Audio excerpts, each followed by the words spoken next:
Welcome to Witchy Therapist Tarot, tarot card readings for intuitive therapists and empaths who love all things witchy. These are general readings. My hope for you is that you will use this time to connect to your own intuition, see what messages resonate, and leave the rest. Today's reading is about spiritual growth for the rest of the month of May. I invite you all to take a nice deep grounding breath with me. It is so great to have you here. Let's get started.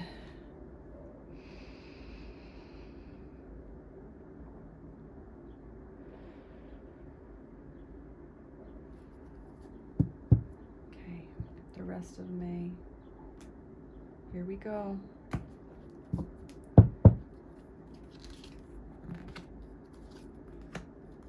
All right. We've got a lot of major arcana cards coming up. Some wand. Ooh, a lot of wands. Ooh, there is magic in the air, therapists. I can't wait to get into this. Let's see. All right.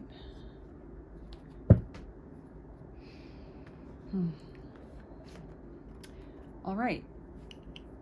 Here at the center, we have the Seven of Wands. This guy's on the defense. What's been going on with you guys? What's been coming up lately that you're feeling the need to really stand your ground, defend yourself? You've got to stand confidently there. There's something here in the middle where it's just been feeling really hard. Like everyone's against you. Look at all these, wands. It's like you imagine these other people kind of going at him with these wands, and he's just having to protect and defend it. Well, that'll definitely impact this sense of needing something to change. We're talking about spiritual growth today, right? So we're looking at, your connection to yourself. A lot of our spiritual journey is about our connection to ourself, our connection to our higher self, our soul's journey here in our lives. So sometimes we have to stand alone and feel separated from other people to figure out who we are, where we want to go, what our values are, what our path is. So something's been feeling really hard. There's this feeling of having to do it all alone. That can feel really isolating. It can feel really overwhelming. It can feel really challenging, really difficult to feel alone on that spiritual journey. In the past year, we have the star, hope and healing. You've been doing that healing work. You've been working at this in a big way. This isn't a little thing. Maybe you're doing some deep processing and trauma work in therapy, looking at some major relationships or major issues that you've been really working to heal and address, and then you've taken action on it and you feel like you're kind of standing alone there doing that work by yourself. Maybe you've recently reconnected to your spiritual path and you've been working on, connecting more to yourself, connecting more to spirit, connecting more to your higher self. And, this is something that has been in your life in a big way. But it's still been feeling really hard to take those next steps and step into what needs to be different or needs to change. When we look here in your conflict area is the Magician. So the Magician is all about creating and manifesting the life that you want. He's like a wizard. He's like a wizard or a witch. He can wave his wand and create what he wants to create. He can cast that spell. There's a pentacle, there's a sword, there's a cup. He's got a little bit of everything. It's like I have everything at my fingertips and I can create the life I want and I can make the big changes that I want to make. You've been doing that work to do that, but it's been feeling so hard because you're feeling so alone, like you're doing it by yourself. That is very challenging. And unfortunately, but fortunately, sometimes that's where we see the most soul growth, is when we have to really step into that relationship with ourselves in a really big way and really deeply rely on ourselves first and foremost. That's what happens sometimes. Okay, at the top here we have the Hierophant. So this can symbolize a number of things. There is, this could be the teacher, the leader, the spiritual leader. This could represent institutions, bigger picture things, organizations, laws, governing bodies, right? So there's something here at the top that shows me this situation is also involved with something bigger than yourself.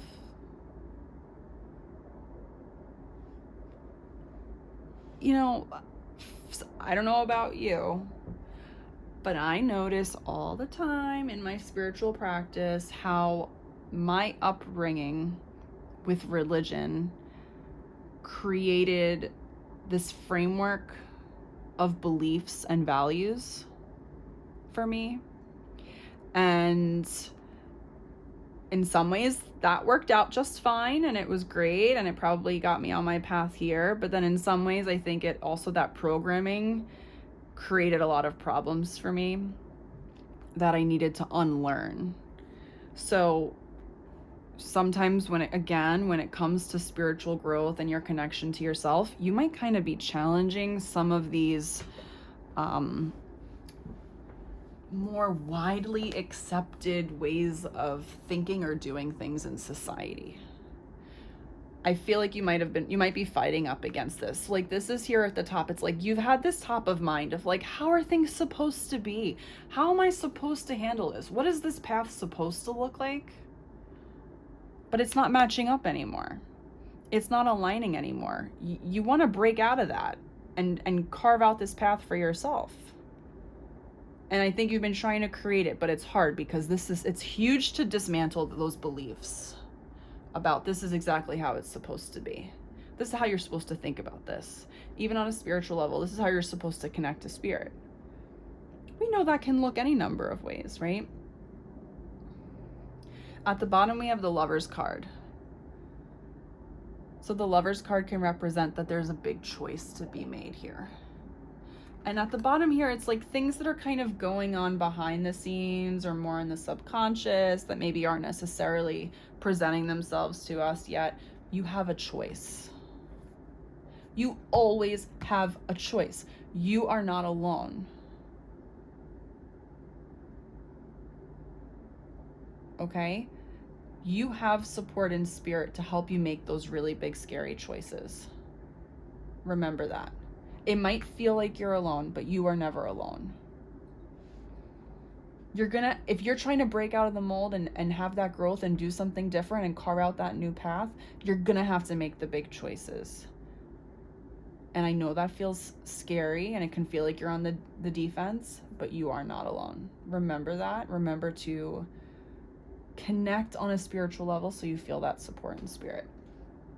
The Page of Wands is showing you that whatever new path you go on, you have the opportunity and passion and excitement for it. This is not something that, is unwanted. There is this curiosity and willingness and eagerness to learn and to see what could my life look like if I make those changes, if I make those decisions, if I step into the new way, what could that be? Deep down, your intuition is saying to you that this is something you feel like is going to feel more right and aligned with what you are, where you're supposed to be going. I forgot here this is like our immediate future position. We've got the Three of Wands. Again, like, you can sense the amount of witchy energy in this reading. The Three of Wands, this guy is holding on to his stable, sturdy wands and looking out into the future at all the possibilities and options for this next chapter. It's not a dead end. Once you make the decision and step into it, there's endless possibilities here. You can build out that life that you want. You can build out that life that you want. You can step into that new opportunity and new chapter. Here in the outside energies, we have the Four of Cups.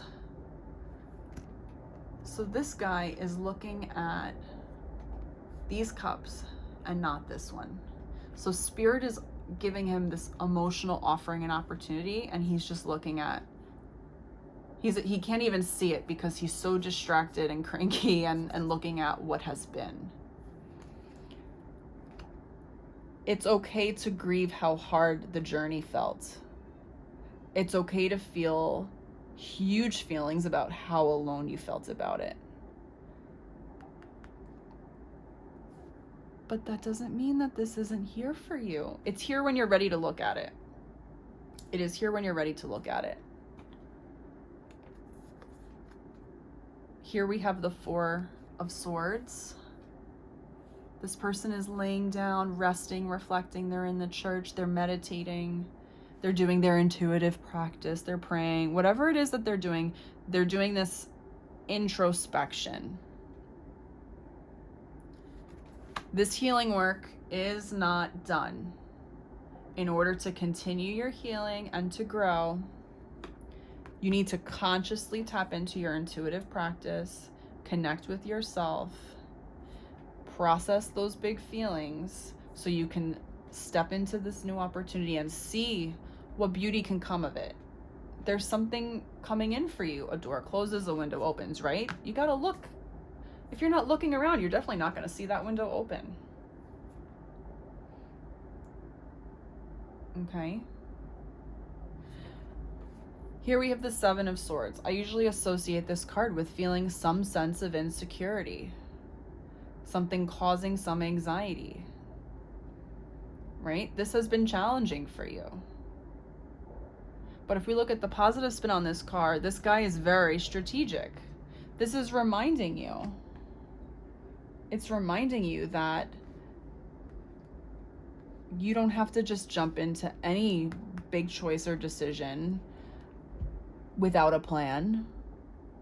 What do I need to do to take care of myself? What do I need to do in this situation? You know, plan it out. Think it through. There is no rush here.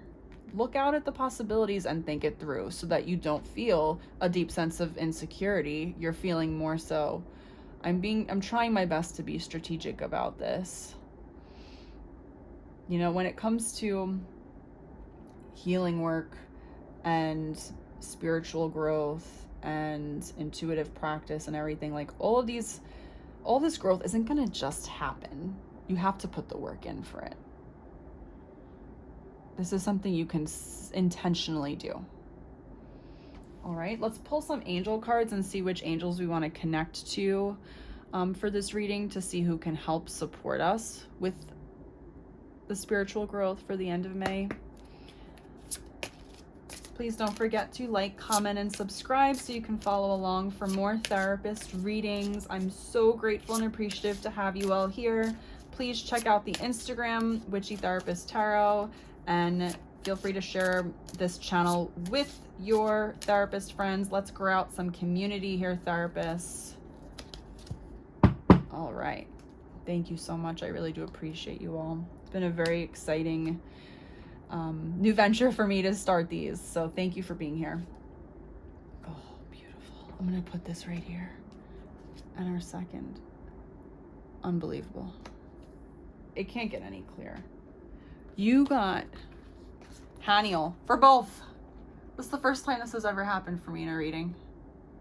You have the Moon and the High Priestess. Talk about witchy vibes and energy in this reading. Amazing. Archangel Haniel is all about clairvoyance, spirituality, intuition. Literal High Priestess, the Moon, is all about connecting to your spirituality and psychic abilities. This is who you need to connect to for this. In order to help you get here, to feel like, okay, I'm really connecting to myself. I know that this is something I have to maybe do alone. How can I connect to myself and my higher self to feel strength in doing this? You're going to connect to your intuitive abilities. You're going to connect with Archangel Haniel. You're going to say, Archangel Haniel, please help me connect to myself, to stand in my strength, to receive any messages and insights and intuitions that I need to as I enter this new chapter and make these big choices. Please help me follow that inner guidance. and help me receive signs from Spirit, validating that in the path and direction I'm choosing to follow, that this is the right path I'm supposed to be on. I thank you for all of your help, guidance, and support. So you can pray to Archangel Haniel for this. Thank you so much, therapists. I look forward to hearing from you all how this resonates for you. All right, thank you so much. Have a great rest of your day.